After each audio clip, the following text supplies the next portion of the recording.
मुक़द्दस मत्ती की अंजील 8वां बाब। जब वो पहाड़ से उतरा तो बड़ा भारी हजूम उसके पीछे हो लिया, और देखो एक कोढ़ी ने आकर उसे सजदा किया और कहा, ए खुदावंद, अगर तू चाहे तो मुझे पाक साफ कर सकता है। तो उसने हाथ बढ़ाकर उसे छुआ और कहा, मैं चाहता हूँ, तू पाक साफ हो जा। फौरन उसका कोढ़ जाता रहा। तब यीशु ने उससे कहा, खबरदार किसी से ना कहना, लेकिन जाकर अपने आप को काहिन को दिखा, और जो नज़र मूसा ने मुकर्रर की है उसे गुजरान, ताकि उनके लिए गवाही हो। और जब वो कफरनहूम में दाखिल हुआ तो एक सूबेदार उसके पास आया और उसकी मिन्नत करके कहा, ए खुदावंद, मेरा ग़ुलाम घर में फालज से बीमार पड़ा है और नहायत तकलीफ़ में है। यीशु ने उससे कहा, मैं आऊँगा और उसे अच्छा करूँगा।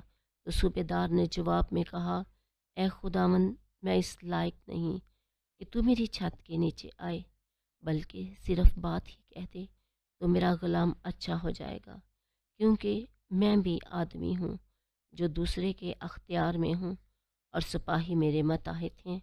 और मैं एक से कहता हूँ जा, तो वो जाता है, और दूसरे से कि आ, तो वो आता है, और अपने ग़ुलाम से कि ये कर, तो वो करता है।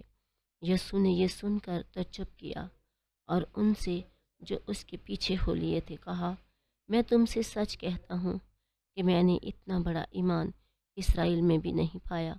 और मैं तुमसे कहता हूँ कि बतेरे मशरक़ और मगरब से आएंगे और इब्राहीम और इसहाक और याकूब के साथ आसमान की बादशाही की ज़ियाफ़त में शरीक होंगे, मगर बादशाही के फर्जंद बाहर के अंधेरे में डाले जाएंगे, वहाँ रोना और दांतों का बजना होगा।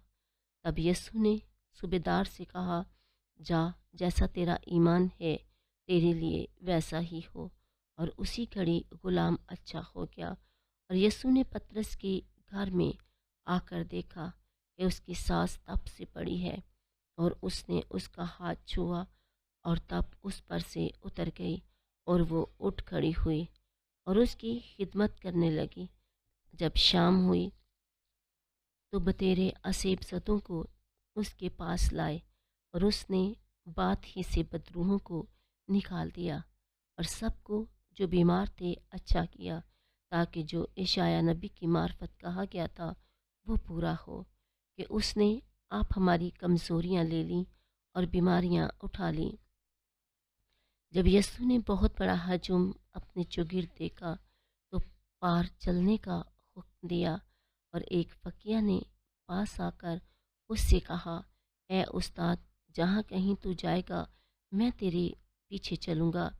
तो यीशु ने उससे कहा कि लोमड़ियों के लिए मांदे और आसमान के परिंदों के लिए घोंसले हैं, लेकिन इब्ने इंसान के लिए जगह नहीं जहाँ अपना सर भी रखे।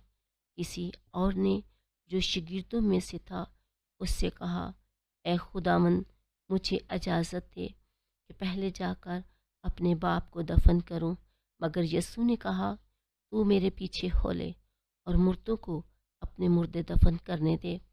और जब वो कश्ती पर चढ़ा उसके शागिर्द उसके साथ हो लिए, और देखो झील में ऐसा बड़ा तूफान आया कि कश्ती लहरों में छुप गई, मगर वो सोता था।